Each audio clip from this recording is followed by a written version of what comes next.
here at GRIDLIFE Circuit Legends at Lime Rock Park, having a pretty fantastic time here. I'm the driver of the number 90 ASM S2000 out here in GLTC, car here behind me. Sitting on KONIG wheels, obviously our favorite wheel partner here, both for durability and kind of the way they look. We kind of beat the crap out of these wheels. We beat the crap out of the whole car, so we need stuff that's gonna hold up.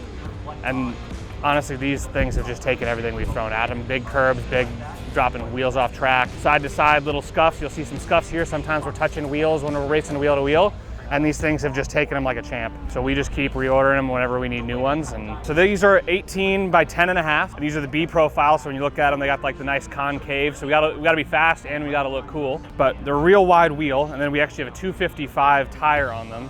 We could put a lot more tire on that wheel, but with these tires, they actually like to be stretched a little bit to keep them more rigid versus having the sidewalls flexing a lot. So actually relatively narrow tire relative to the tire or the wheel we have on the car. But we're running Kumos on this car. We've been trying a lot of different tires. We've been trying the Maxes, we've been trying the Falcons. We might have to give the Nexans another try given the rules are changing.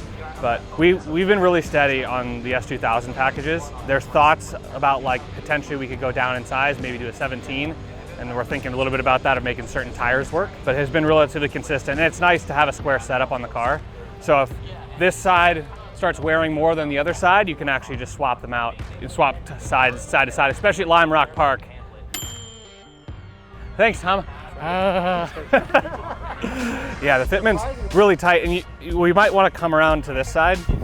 We were trying the Maxis earlier this weekend, and they only come in a 265. And that's obviously a little bit wider than these tires, the Kumos that are 255s, and we have these tucked pretty hard. The 265 didn't quite fit so well, so we went down the downhill on the first time and there was smoke everywhere. So in practice came in, actually mid-practice swapped just this side of the car, put Kumos on, Max is still on the other side, and went back out to finish practice. But then we finished the weekend on the Kumos. Pop this open. This is probably what ASM is probably most known for at this point. The K24 swaps for these S2000s.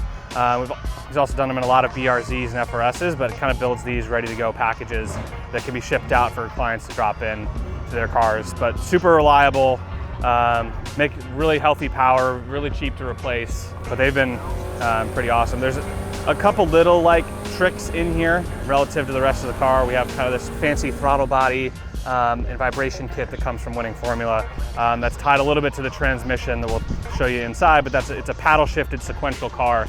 So it needs to be able to control the throttle through the electronics to be able to, yeah, for the auto blip on the downshifts, and then also to be able to cut throttle on the upshift. So I'm foot to the floor, just pulling paddles, going down the straightaways. So I've driven an F-Series like once in an autocross. Buttery smooth engine, makes you feel good, all the buzzy good noises. This, yeah, Andy is definitely gonna have the better answer. There you go, you just talk right here. All right, so S2000, the K-Series really makes a little bit more torque. And honestly, the biggest reason we started going with it is because of the cost difference. F-Series aren't made anymore. Used F-Series engines, even high mile engines are still selling for like 7,000, 8,000. As a track car, you have to worry about consumables. So we turned to the K-Series. You can get these engines all over, $1,000. Now that you can do the whole swap for 1,000, you still have a lot of other adapter pieces and stuff, but replacement engines, $1,000. And they'll make just as much peak horsepower as an F-Series and quite a bit more torque. So that's the main reason we run them in the S2000s. They fit in there actually really well. Nearly OEM-like, you probably, most people wouldn't even be able to tell. We're typically running a 4-piston ported head, and then we've got like our own kind of recipe for cams and valve train and stuff. But this engine specifically, yeah, is a slightly built up K24, still stock rotating assembly, bottom end. And it makes, I think uncorked, 235 wheel horse. We could get the cars to run as low as like 2650, but we're typically running around like 2750 for comp. It's basically a relatively stock K24. We do pair it to this one is a Quay 69G sequential transmission.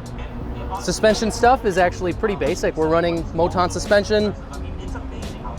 We've got some spherical bearings. You don't need to overly complicate stuff.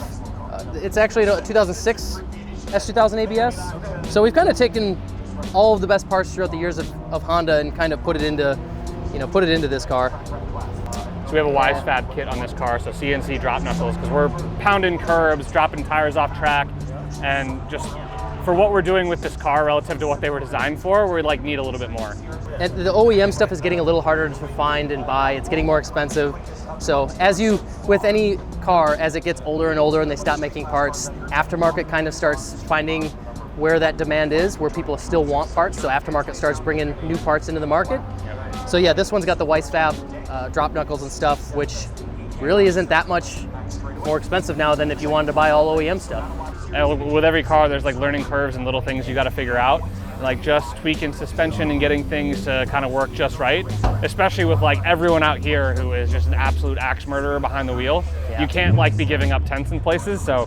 The development never ends. Yeah. So you have to keep pushing and finding every last little tenth or 2 tenths in the car, or you'll just keep moving down the pack. So the problem is, there's like 30 other people that are just like me, that are sick, and they just keep pushing themselves beyond what they should. And this car has a Quaife sequential in it, and you might notice that there is not a lever here to pull for changing gears. We actually have a pneumatic system driven by this compressor down here that will actually drive the ram forward and backwards based on paddle shift inputs on the steering wheel to shift gears for us. This has been pretty awesome. You're not going to have problems missing shifts that you might with a normal S2. I think we are pushing these cars much further than like you might on a canyon drive or like a casual track day. And the whole drivetrain is shifting left and right, and it can make that like 3 to 4 shift in a normal S2 a little hard because that target has moved just a little bit. With this, you're going to hit the gear every single time, and it just makes the little kid in you happy, pulling a gear and hearing a pop and a bang. It's totally worth it. Yeah, it'll auto blip and do the downshift. So I am flat. After leaving the pits, you don't have to use the clutch anymore. You are just brake and get gas and brake. There is a clutch pedal to get going. Yep. Once you're out there and you're after it, your foot is to the floor and you're just pulling shifts. That's weird. And it knows to lift off the gas and be able to pull the next shift. yes, we have done the DCT swap stuff. We've got the green S2000 that we've done the DCT swap in, which is a similar swap package as the ZF autos. Recent rule change though in GRIDLIFE is they don't allow auto swaps. Okay. So can't really do that. Winner! Maybe. And with an auto, there's other things. You have a lot more heat there. It's a bigger transmission, it's heavier. With a true sequential, it's a motorsports gearbox. This is what it's made for. The shifts can be just as fast. You have more gear ratio options. With it being paddle shift, it's all electronically done. So it'll automatically cut the ignition, blip the throttle. It'll do everything you need it to do. You can drive it almost like an auto. In fact, you could actually do programming in the ECU to make it do full auto shifting if you wanted to. It's definitely faster than faster. Yeah. You don't have to pull your hands away from the wheel. Your hands are always on the wheel. And since you don't have to blip and have the clutch, you could 2 foot, right foot brake, left foot left foot brake, right foot gas. And you never have to clutch and move feet around and heel toe, like everything. It's a video game. That's interesting.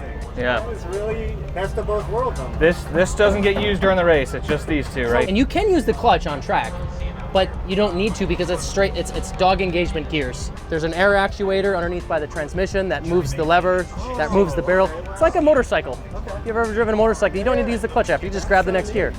The last thing on the car, you'll see these on all the ASM cars, are Zebulon GLTC spec wings. Zebulon does a lot of aero engineering for motorsports purposes.